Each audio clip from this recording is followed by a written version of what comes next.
তো হ্যালো বন্ধুরা, কেমন আছো? নিশ্চয়ই ভালো আছো। এটা আমার সেকেন্ড ব্লগ। তো তোমরা দেখতে পাচ্ছ আমি এখন মাঠেই আছি। এটা দেখতে পাচ্ছ মাঠে। তো এখানে আমার একটা বন্ধু শাক তুলছে, তো দেখাবো কীভাবে শাক উঠোই। ঠিক আছে, তো চলো দেখা যাক। হ্যাঁ, তো আর একটা ভাই আছে, দেখো এখনো আবার সেই মুখ লুকাচ্ছে। সেই দিন ফার্স্ট ব্লগটা যেমন মুখ লুকাচ্ছিল, হ্যাঁ আবার সেই এরকমই মুখ লুকাচ্ছে। এখনও লজ্জা পাচ্ছে। সেই ফেসবুকে ছবি ছাড়তে পারবে, কিন্তু ওই যে ভিডিওতে আসতে পারবে না। দেখতেই পাচ্ছ আমি সেই মাঠকে নিয়ে যাচ্ছি। তো খুব হাওয়া দিচ্ছে এখন। বৈকালটা খুব ওয়েদারটা ভালো আছে, তুমি দেখতে পাচ্ছ কত সুন্দর ওয়েদার। হ্যাঁ, তো এখন আমি নিয়ে যাচ্ছি শাকবাড়িটা। ওই দেখো তুলছে আমার বন্ধু, সেই শাকবাড়ি। এই বন্ধুর আমার শাকবাড়ি চলে এলাম। তো দেখতে পাচ্ছ খুব ঘাস লেগে গেছে। হ্যাঁ, এই দেখো বন্ধু, ও বন্ধু হাই করে দাও। এই দেখো বসে বসে শাক তুলছে। খুব কষ্টের এটা, মানে কি বলবো, বহুত কষ্ট লেগেছে। ঠিক আছে, এই যে শাকটা হতে বহুত কষ্ট। কারণ দেখো এই শাকটা হয়েছে বেশিরভাগ ঘাস লেগে গেছে। হ্যাঁ, দেখতেই পাচ্ছ তোমরা কত সুন্দর হয়েছে। এই দেখো। তো তো এই দেখতেই পাচ্ছ কত কষ্টের লাগিয়েছে। বন্ধুরা দেখতেই পাচ্ছ শাক বাড়িতে দাঁড়িয়ে আছি। তো অনেক কষ্টে শাক লাগাতে। ঠিক আছে, কারণ এই টাইমে মানে কি বলবো, শাক শাক তো অনেক হয়েছে, তার চেয়েও বেশি ঘাসও হয়ে গেছে। এই সময় যে শাক ওঠাতে কত কষ্ট লাগে একমাত্র যারা লাগায় তারাই জানে। হ্যাঁ, বাজারে এরপর দেখো শাক বিক্রি করতে নিয়ে যাবে। এরপর এখন এবার শাকটা আবার পুকুরে ধোয়া হবে। হওয়ার পর রাখা হবে ঘরে।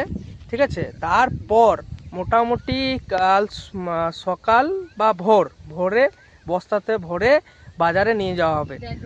তারপর বিক্রি হবে। বুঝতে পারছো তো চাষিদের মানে কি অবস্থা। তো বন্ধুরা দেখতেই পাচ্ছ আমার বন্ধু এখন শাক করছে। তো এই শাকটা আমি এখন তুলে দেখাচ্ছি। তো দেখতে পাচ্ছ এই শাক।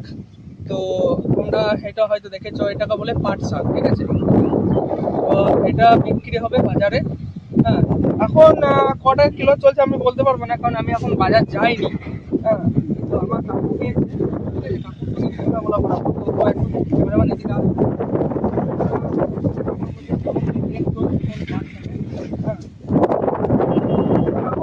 এখন এই পাট সেটটা তোমার কি লাভজনক হচ্ছে? লাভজনক হয়। তো এখন এটা কটা কিলো চলছে? 10 টাকা, মানে 5 কেজির দাম হচ্ছে 50 টাকা। তো তোমার কি এটা লাভ হয়েছে? না, লাভ এখন হয়নি। মানে এটা কটা হাট হলো তোমার? এই একটা হাট হয়নি, এখনো একটা হাট হয়নি, মানে এই প্রথম তো। আচ্ছা, তো তোমার কি মনে হচ্ছে এটা কি প্রফিট দেবে, মানে এটা লাভজনক হবে? কিছু হবে, কিছু মনে হচ্ছে হবে। তো এখন আপাতত কত তুমি উঠালে, মানে মোটামুটি ক কেজি মতন ওঠালে? 20 কিলো। 20 কিলো, মানে 10 টাকা কেজি হলে 20 কিলো। তোমরা হিসাব করে দেখে নাও কত কিলো হতে পারে বা কত টাকা হতে পারে। তো এটা তোমার মোটামুটি কোথায় নিয়ে যাবে এই শাকটা? দুবরাজপুর মার্কেটে। আচ্ছা, মোটামুটি এটা তোমার খরচা কত হয়েছে তুমি বলতে পারবে? মোটামুটি 1000 টাকা খরচা হয়েছে। 1000 টাকা খরচা, আর জল সেচন মতো নিয়ে 1000 টাকা খরচা হয়েছে। আচ্ছা, তো বুঝতেই পারছো যে এই পাট শাক চাষ করতে এইটুকু মধ্যে, তো ক্যামেরা ভাইকে আমি বলতে দেখাচ্ছি, এইটুকু চাষ করতে, দেখাও ওদিকে, এইটুকু চাষ করতে 1000 টাকা খরচা হয়েছে। আর এখন চলছে মোটামুটি 10 টাকা কিলো। এখন 20 কিলো কালকে নিয়ে যাবে। তো দেখা যাক কাকুর কি প্রফিট হবে কি হবে না। হ্যাঁ, তো কাকুই জানবে। তো আমি পরে তোমাদেরকে আপডেট দেবো। তো আমার এই ব্লগটা দেখতে থাকো, বা আমার এই চ্যানেলটা দেখবে, যে চাষি ভাইরা কত কি প্রফিট করছে কি না সেটা দেখতে পাবে। আর আমাদের যে এখানে প্রবলেমটা হচ্ছে, যে এখানে আমার কোনো সাবমার্সিবল বা কিছু নেই। সে মোটামুটি নির্ভর আমাদের এই কোপাই নদীটা। কিন্তু এই কোপাই নদীটা আজ এখন আপাতত আছে, মোটামুটি জল আছে।